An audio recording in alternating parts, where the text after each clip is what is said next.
So welcome back everybody, my name is Andrew and you're watching the Kelley's Country Life. And if you're new to the channel, hey, thank you for stopping by. And if you're interested in this type of content, don't forget to smash that like button and subscribe to the channel. We upload videos weekly. Also, if you're new, drop a comment. We have a great community of people here. We would love to get to know you.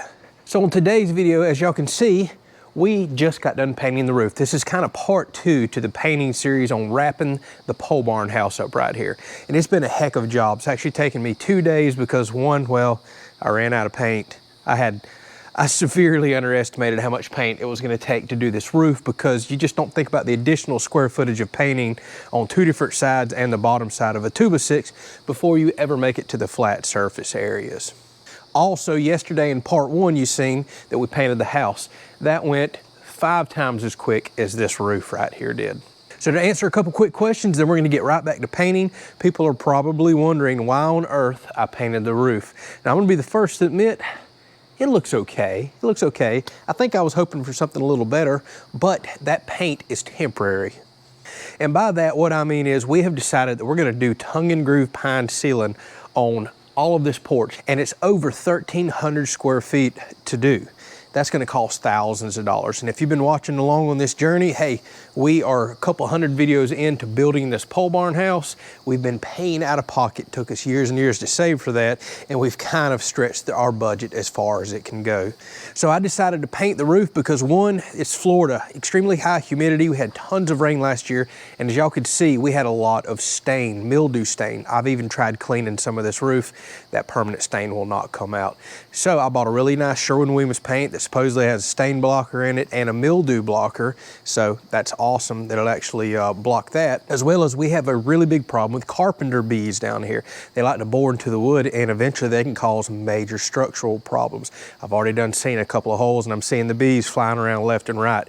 And if the internet is true, and you can believe anything you read on the internet, right? Yeah, we'll see. So if it's true, it says carpenter bees do not like to bore through paint. So that's another reason I really want to go ahead and get a protective coat on here for the mildew and to block the insects. So realistically, what's going to happen is, hey, we're several $100s in there. It's actually close to $1,000 in paint by the time you look at all the additional paint that I had to go back and get. But that's way cheaper than $5,000 or $6,000 to go do tongue and groove pine up there right now. So in the meantime, we have too many other projects that are high on the priority list, like our outdoor kitchen that we're about to start, a pool, a deck, things that we really desire more than, well, putting tongue and groove pine up. So this is just gonna have to go further down the want list.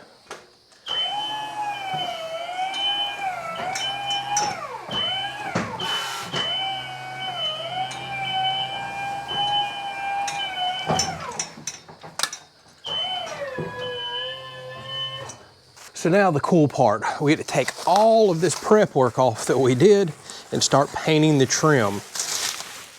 And right now the walls look quite bland because, well, you're seeing all the stuff that's covering up the white doors and white windows. But once we start exposing some of this white and get all this trim painted, which we're about to do, it's gonna look dramatically different. I tell you what, this lift has been an absolute lifesaver. Could you imagine trying to paint this roof over 1,300 square foot of it with a standard scaffold or a ladder? It would have taken me at least a week to paint this thing. You have to get up and down every few minutes, actually about every minute, to move, paint another section. Oh no, this lift has been a lifesaver.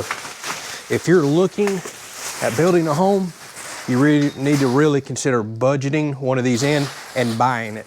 Actually, me and a friend went on halves on this and we bought this cheaper, way cheaper than we could have rented it for the length of time that it was needed for this project.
Well, even though I still have a lot of painting to do, I want to put another coat of white on, and I've got to paint all of these black trusses. Just a lot of touch up. Figure I better go ahead and get some lights in because it's nice to be able to see what's going on outside at nighttime. And since I'm not spraying anymore, these shouldn't be in the way.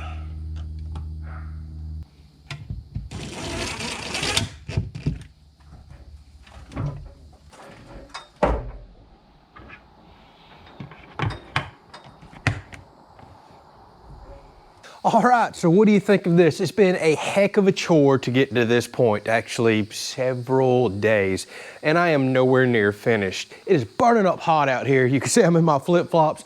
I'm about to just come out here, relax, take a break because it is so stinking hot, and slowly work on this white trim. It's now time for it to get a second coat. No point in me recording and showing that off. Then I guess we're probably gonna have a part 3 to this. So I got the majority of the electrical up in this episode. Now I have to go paint all of these trusses, hand paint and spray paint as best I can to not get it everywhere. That's gonna be a heck of a job in and of itself. Like I said, a second coat of white paint on all this trim because I see plenty of bleed through, and that's gonna happen. Then we're gonna put up some floodlights. That's something that's worth showing off. I got a special type that just works as is, or we can turn them off and on ourselves. By the way, a lot of y'all have forgot, I have put switched outlets everywhere up in the porch ceiling too, so we're gonna hook into those. That's kind of neat. I'll show you how that'll work on the next episode. I've also got more security cameras coming, so all kinds of stuff to continue to put up out here. So I guess we'll see y'all on the next episode, but stay tuned right here at the end. I'm gonna come out here tonight to wrap this video up and show y'all how everything looks with the lights on. All right, well here it is at nighttime. I promised y'all this. Excuse the mess on the porch, but man, what a difference. It looks so good, so good. We've got extra coat of paint on all the white trim now. Let's take a look at the side. I'm really enjoying these soffit lights too. By the way, you'll notice, apparently I have bumped that one and that one to a different color. These lights are color adjustable, so I need to get up there and adjust those back. But there it is. Goodbye, ugly yellow. Catch y'all on the next video.